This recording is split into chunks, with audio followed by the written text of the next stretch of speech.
Welcome back to Tamakoa Homestead. It's a beautiful winter's morning. So beautiful that I actually can have a short sleeve on. Today, we're continuing. What we're continuing with is prepping the deck so that next time I come, we can get it ultimately decked out. I have all the decking planks, have the plywood. I am busy treating the plywood so that it can be out in the open. Because if you've ever worked with plywood, you know if it even sees a rain cloud, it starts swelling. So that's being prepped in the background. What we need to do today is, last time I was here, you would remember that I conveniently forgot all of my supplies at home. Which means, if we look over here, this isn't even mounted, it's just got a little bit of nails in. And none of my joists actually have joist hangers. They're just nailed in so that we have the structure in place. So today is, I suppose, potentially like watching paint dry. It's like watching nails get driven in. That's pretty much all we're going to be doing today, is laying or setting joists and knocking in nails so that we can bring this whole deck together, so we can start the decking next week, have everything ready to go. Then we're going to get the house. I'm just so excited. I'm so happy to be bringing you along on the journey with me. Got the two kids with me today, so they're also no doubt going to be banging their fingers somewhere in the process. But today is going to be a fun day.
I'm about halfway through now, and I've actually learned quite a bit.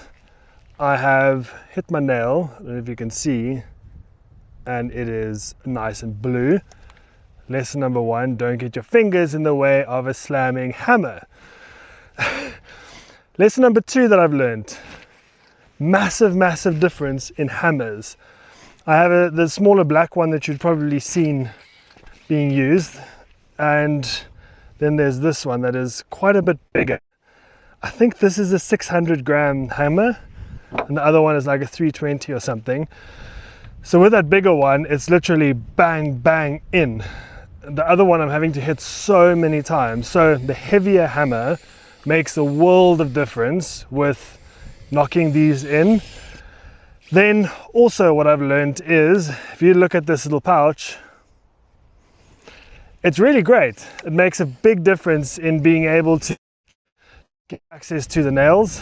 But what I've learned is leather is not great. This is a leather pouch. I thought it would be more durable. Probably will be, but it's so fibrous that if you're wearing gloves, even your hands, like it's really hard to use. The pockets don't seem big enough. So when I start with a house build, I'm probably going to need to get one of the nylon tool belts, because they've got big pouches that your whole hand can go in, because I'm going to need big nails. But yeah, 3 lessons I've learned so far. It's a bit like watching paint dry. It's definitely not amazing stuff for thrilling video footage, but I've found it's quite therapeutic getting into a rhythm of hang, hit one, hang, dip, and off you go. Once you get into it, it's actually quite relaxing.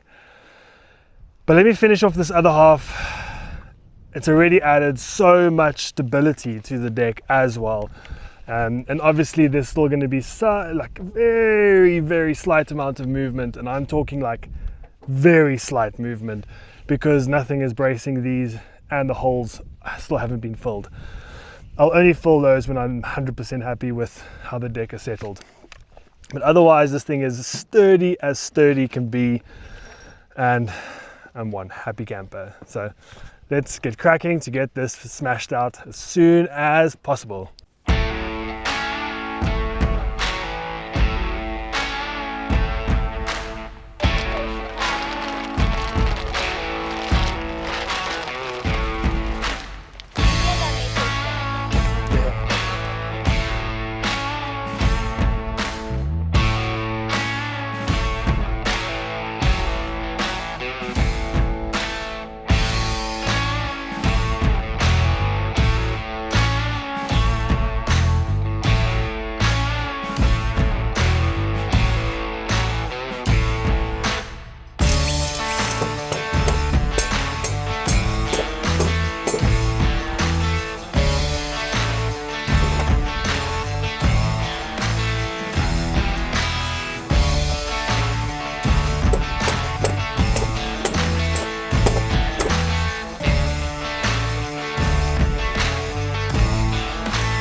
And that's a wrap. Decking is completely done from a frame point of view. Deck framing, tick, done. Everything is now ready, reinforced, super solid. Joists are done, nails done. All the corners have been reinforced with brackets and bolts. We are now ready to get the deck on and the plywood sheeting for the bathroom. It was a very monotonous day, doing the same thing over and over, but it was a surprisingly calming day. I just can't get enough of when you look in front of you and that's what you see. It makes this kind of mundane work just so pleasurable. It is honestly such a blessing to be out here and to have this opportunity and to live out a promise for my life that I'm going to be sharing with you. So thank you for coming along on this journey. Thank you for your support. If you haven't yet subscribed, please consider doing that. We're going to turn this one deck into something great. Then with this leftover space, we're going to build a tiny house and then we're going to have another deck. So we're going to have a really, really cool space to be able to at least spend more time here and then start turning this into a homestead much, much quicker. Because at the moment, it's going slow. But it's going slow for a reason. If I look at almost 2 years ago, the plans that were there, what I was going to do, it's completely different. Completely different. So the time it's taking is happening for a reason. And things are being refined. Things are happening in the background that I don't have control over. So I'm letting happen what needs to happen. All I can say is thank you for coming along on the journey. And I can't wait to share even more of this tiny house build, the fruit orchard build, everything else in this homesteading journey with you. So until next time, happy homesteading.